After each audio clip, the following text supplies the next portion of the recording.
Hi everybody. Hope you can hear me clearly. So welcome to our channel KSG Travels. This video will be in English. The objective behind taking this video is to just take to the viewers some instructions about how to drive in Europe. I have also taken this same video in English, in Tamil, but for the benefit of the greater audience, for those who don't know Tamil and then who would like to actually be educated into knowing how to ride in Europe, how to drive a car in Europe, or how to drive a motorcycle, whatever. This video I think will be helpful. For now, I'm just right now in Germany. I will cross the border from Germany into Denmark, and then I will go into more details about the practicalities of driving a car. But before that, in order to prepare for the drive, of course, there are some requirements. So as a general instruction, we can also go through the introduction part about driving. Right now I'm about to cross the border. You can already see how the border is. There is instructions for slowing down, speed limit 30, and then there is also cops at the border. I do not know. Sometimes they ask us to stop. It is completely random. But I'm going to show my passport and my residence permit, and then let me see if they want to stop. If they want me to stop, then I need to switch off the video, but let us just see if they want us to stop or not.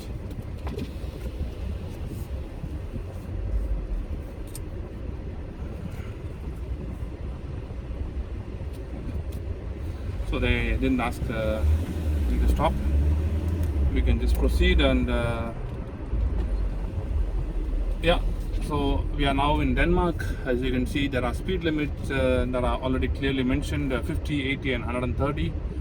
50 is for city roads, 80 is for main roads, not city but also not motorways or highways, and then 130 is the highway speed limit unless and until specified. There will also be different speed limits apart from the standard 50, 80 and 130. If there are different speed limits, then there will be specified. For example, in this road, it is actually 130 kilometers per hour, 60 kilometers per hour speed. It is very clearly specified that it is 60 kilometers per hour.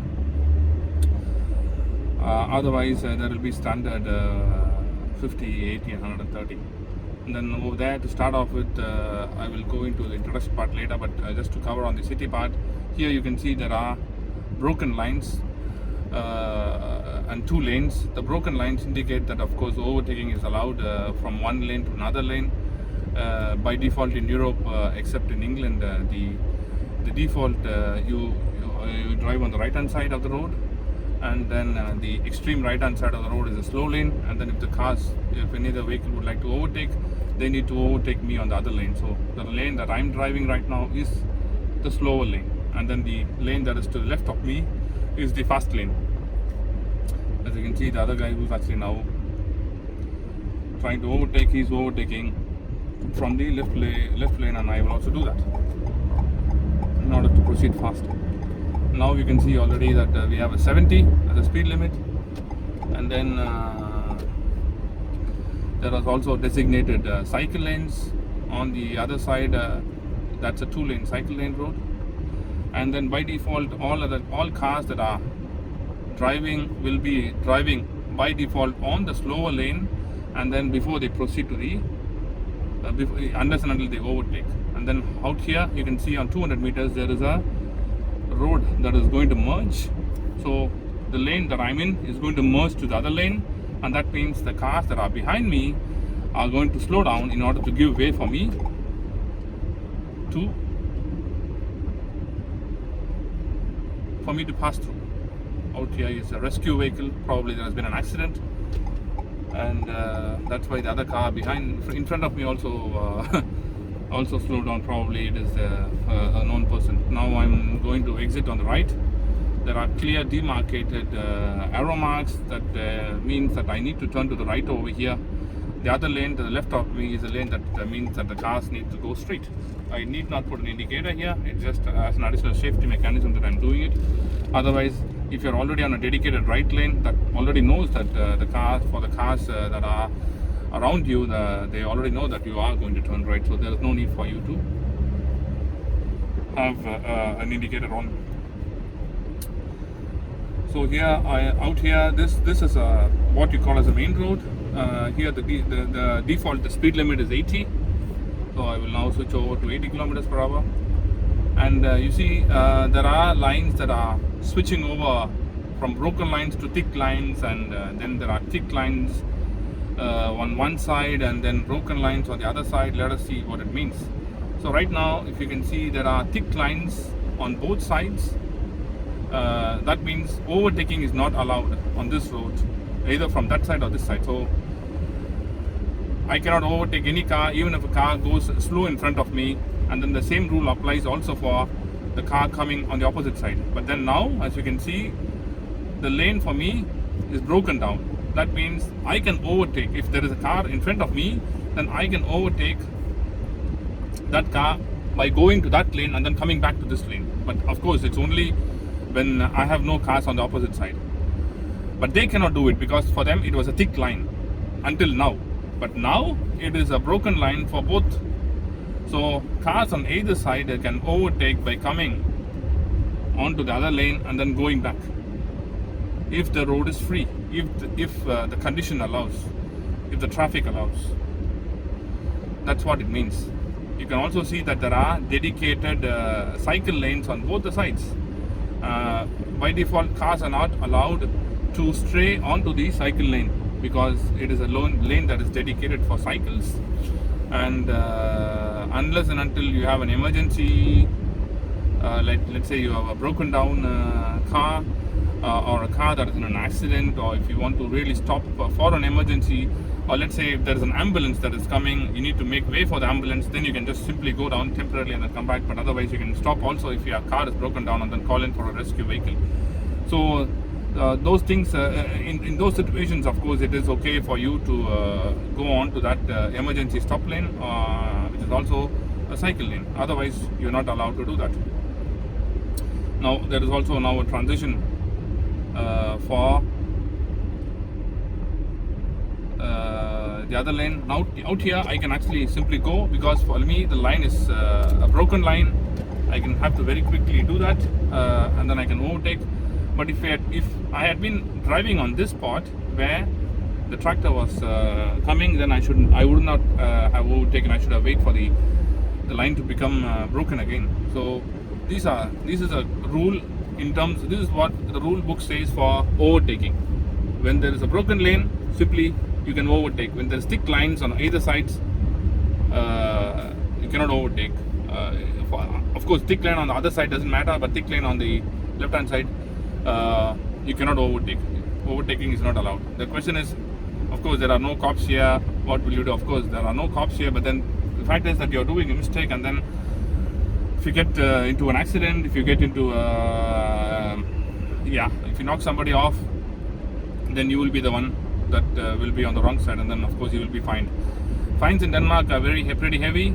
It depends on the kind of incident. Of course, they can range from a fine of thousands of kroners to also whereby you are prevented from driving for a short period of time, or it can also be a longer period of time. But then the moment your driving license is cancelled, it is also inadvertently that you are also required to sit for an exam again. You need to sit for the written exam again. And I'm telling you, the written exam here in Denmark, and also the practicals, the written and practicals are quite difficult for you to pass. You have to prepare quite a lot, invest a lot of time and effort in order to actually pass the exam. plus also it is going to cost you some amount of money. So better be careful in not breaking the rules in Denmark.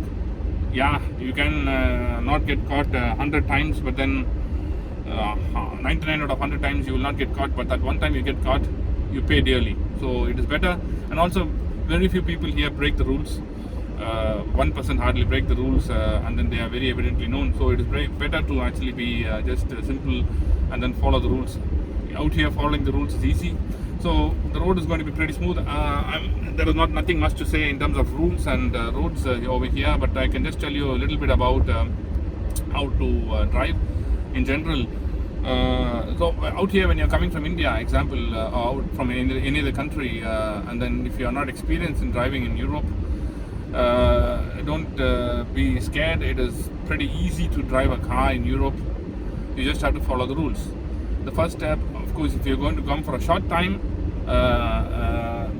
most of the countries in the world are allowed, people from most of the countries are allowed to drive, take a car for rent. There are many rental service providers that provide rental cars, ranging from small cars to all the luxury cars that you can imagine. Of course, the rates vary.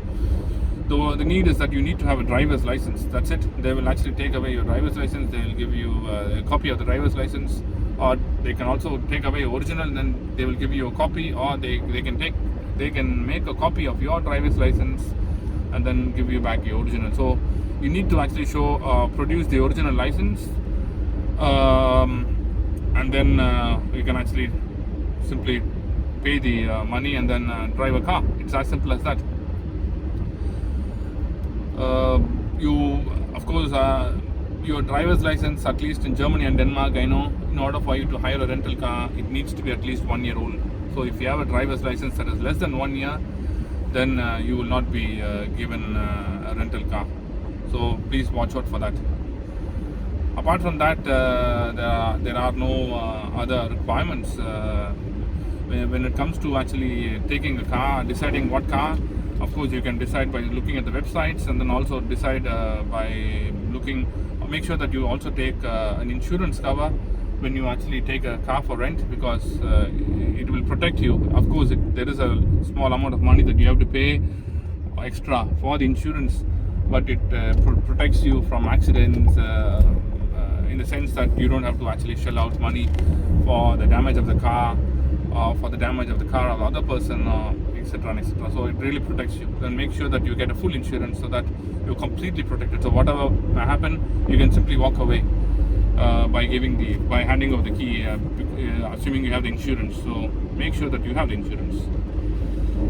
Now we have come to what we call as a motorway or a motorway, or in simple terms a highway. The speed limit here is 130. The same rules apply. Now I'm actually overtaking a car because it's a little bit slower than the 130, and I will just drive full speed on the 130. I will just set my cruise control to 130, and then that's it. It is pretty simple. Then you follow the lane.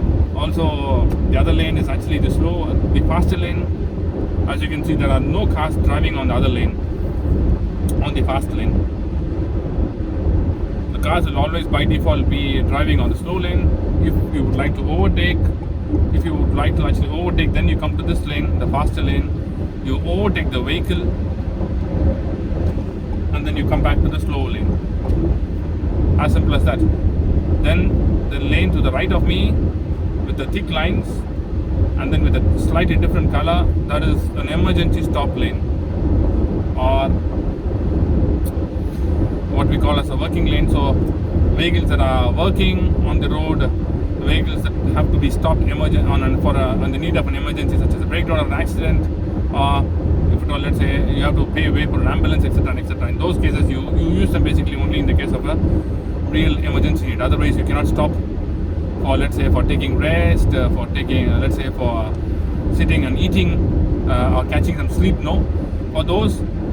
Now, as you can see on the right, there is an exit that goes towards the town. Just on the exit, for every exit, they will always have now what we call in Denmark as resteplads. now as rest lanes. Most of the 90% of the highway roads have resting zones, so there they have a place for you to park your car and then take a rest. So their parking is more or less, most of the times, as far as I know, as far as I've seen, is free. So there's no need for you to just pay for the parking. So just simply park. If you feel sleepy, or if you want to take some or a restroom break, or a bio break, or just a physical break out of driving, and then, or if you want to eat something out, then you can simply go there onto those places and then do that, but not on these lanes. So out here it's 130, pretty simple, pretty easy to follow, nothing much to deal. As you can see, there are no shops around, there are no people to actually that is coming in between, there are no animals that are going to come in between, there are no pedestrians that are going to come in between. It is a fairly simple drive that you can do.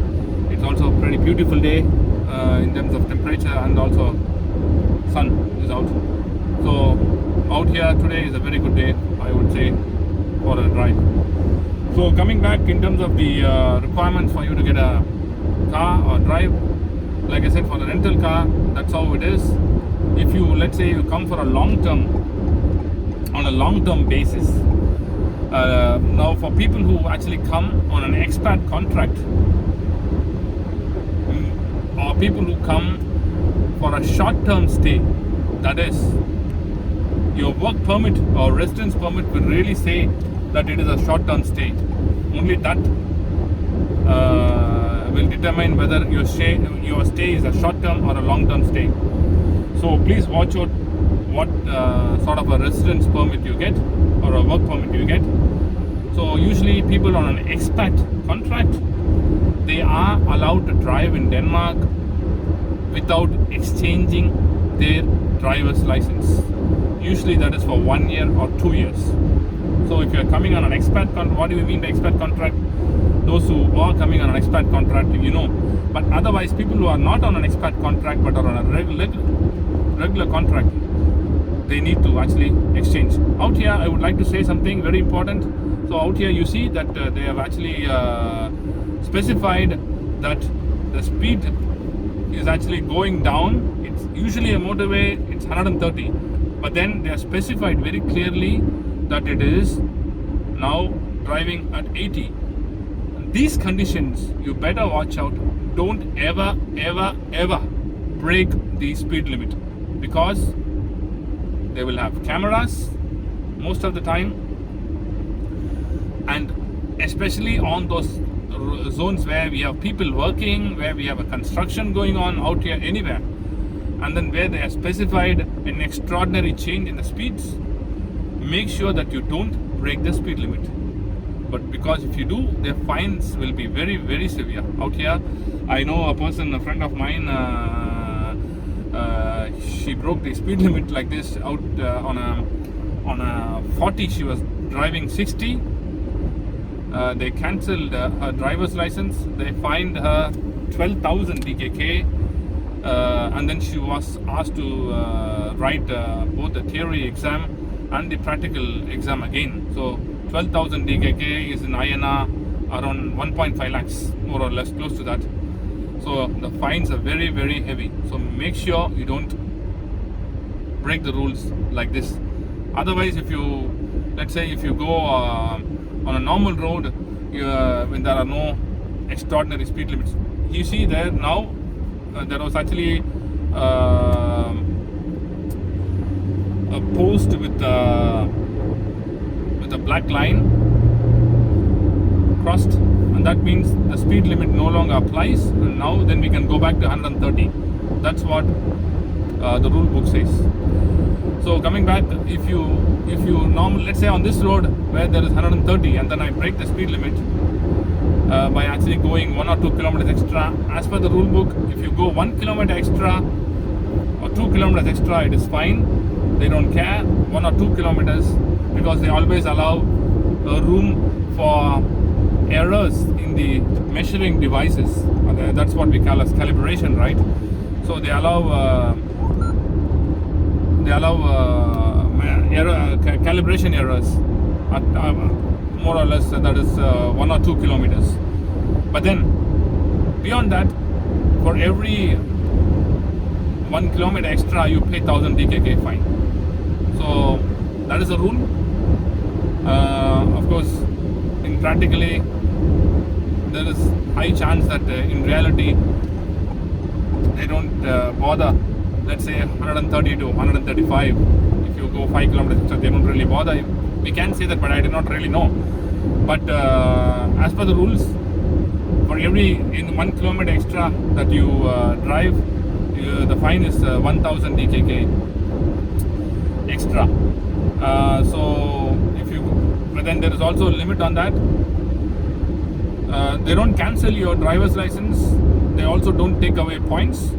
But on 130, if you go beyond 143, that is 10% cushion, 140 or 143, beyond the 10% limit, then they start deducting points. So for 140, they start deducting 1 point. Of course, you also on top of that pay 10,000 DKK fine, but you still don't get your driver's license cancelled. But out on 130, if you go 160, beyond that, then you get points deducted, then you get your driver's license cancelled, then you have to really also pay a very heavy fine, plus you also have to write for the exams again. So there are, if you can just go, the rules are different for different countries, so you really have to go to the country you're driving and then look at those rules. But coming back to this point on the long term, how do you drive? So like I said before, on an expat contract you don't have to exchange your driver's license, but apart from that, if you're coming on a normal work permit or a normal residence permit, you really have to exchange your driver's license. The first step is that you have to go to a doctor, to your doctor. Everybody will have their own doctor, to your own doctor, and then get a medical certificate whereby you prove to the doctor that you are medically fit to drive a car. The doctor will check your eyesight, will check your limb movements, hand-eye coordination,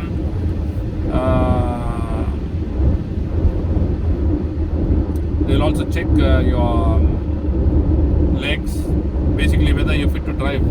You physically, they will make sure that you are fit to drive. They'll also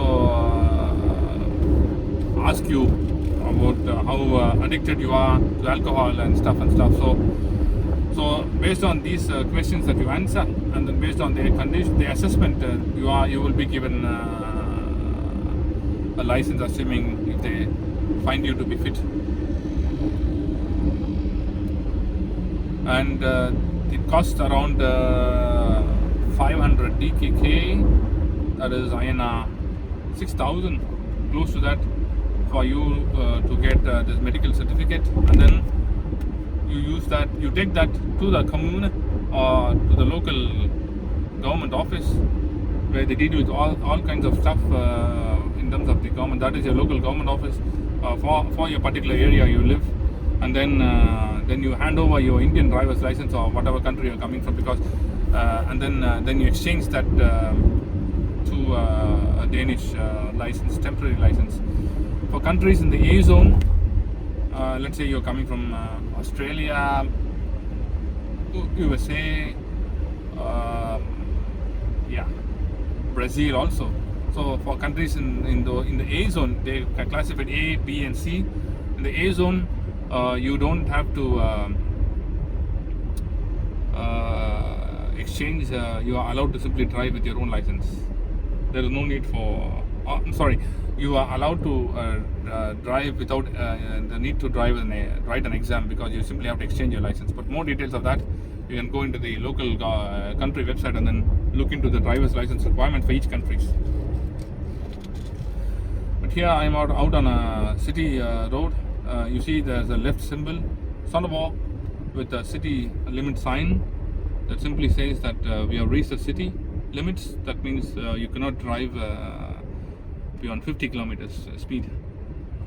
And then I'm off on the city limit. So, and then out here there are demarcated zones again, like we saw on the previous side, for cars going on the right or left side, or also cars going on the straight.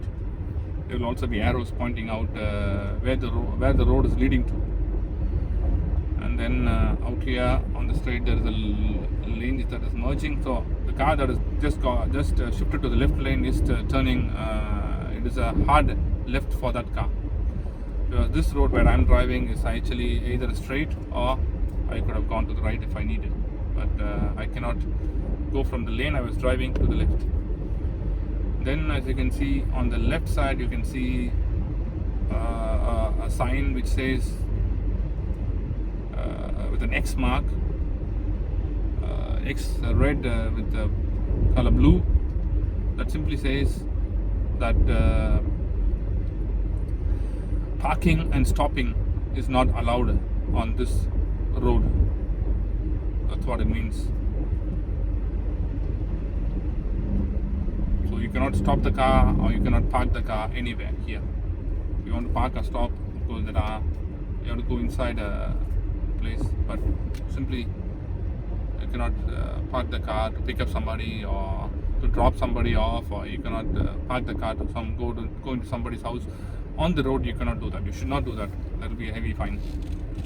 And then we come to a signal out here. Please watch out. There is a dedicated cycle lane, and then there is a cycle, and then a pedestrian crossing on to my right side. I need to wait for the pedestrians and the cycle people to cross, because the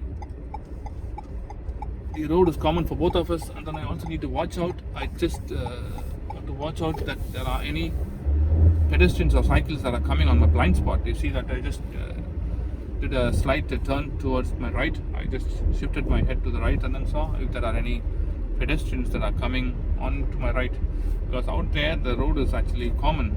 We share the same signal, traffic light, I mean, so we need to watch out. Then I'm going to take a left here, and I need to wait. When I'm waiting, I'm going to enter into I'm going to turn left. Let me just show you what's going to happen. I need to what we should do when you are actually going to take a left, whereby you are intersecting the other lane. So because I need to pass the other lane, right? What happens is, there is red right now. There is red for me that is going to turn to the left, and also there is a red which is now turning to green for also the cars coming on the other side on the road. Now I need to wait for the cars to pass by, either those cars that are coming onto the going straight, or that are also turning right. And then I also need to make sure that there are no pedestrians that are cutting across.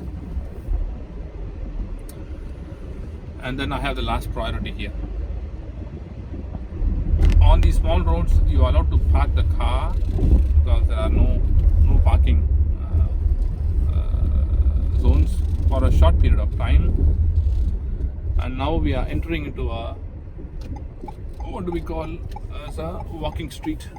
Each small town in more or less in all of Europe has a walking street where it is full of shops on either sides, and this is where you can really find shops on either sides.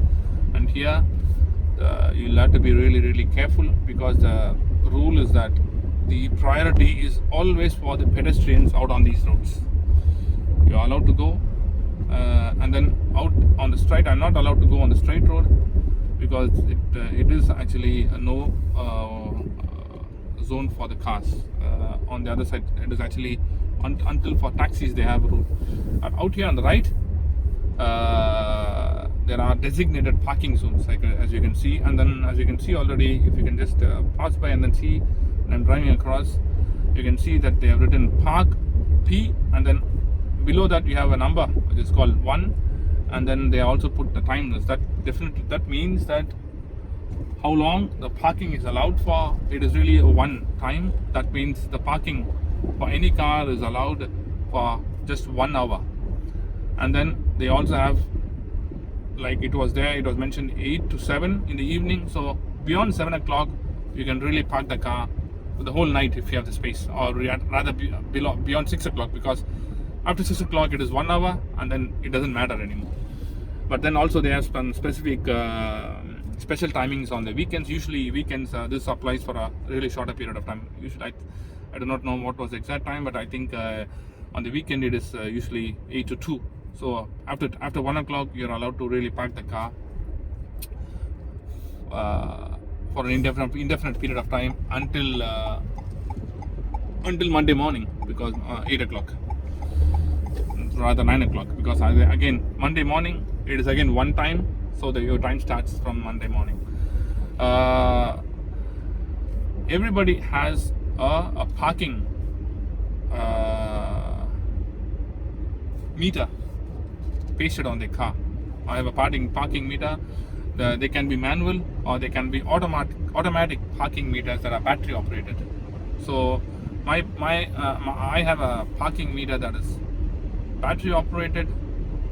That means whenever I park my car somewhere, simply then the parking meter simply switches on at that time when I park. So it really shows the time. Okay, let's say now it is 4:30 in the afternoon. Then when I park my car right now, then it says, okay, you parked the car from 4:30. So anybody can come. If the checking person comes and then they see, then they can really know, okay, the car is parked from 4:30 onwards, and then they can actually calculate the time limits. For cars with a manual parking, they need to set their times manually before they exit the car in those designated parking zones. Otherwise, if they don't, then that means they have, even though they are parked at the correct time, but the person who's checking, the inspector, he or she doesn't know, they will simply don't care, and then they actually put a fine on the car, and then they have to actually go and then make an online payment. If you don't make an online payment within the designated period of time, then the fine simply keeps on increasing, and then and whenever a cop catches you, or whenever a cop finds you, they will also randomly check for cars whether they have any existing fines. They will send you notice, and then if you still do not pay, then you will have the interest getting accumulated plus with the double fine. So make sure, if at all you have to pay a fine, you still make it promptly. You pay for it promptly. And let's say you're hiring a rental car, and then if you get caught in a fine, or insurance doesn't cover that. So insurance doesn't cover for traffic violations. So if you commit a traffic violation, and then if you have a fine, of course you will not know, but your your rental car company will know. So the moment when you go back to the rental car company to hand over the car, they will already check for any violations that you have already committed, because that would have already come out in the nameplate of the car, and then they will actually charge you for that along with the rental expenses.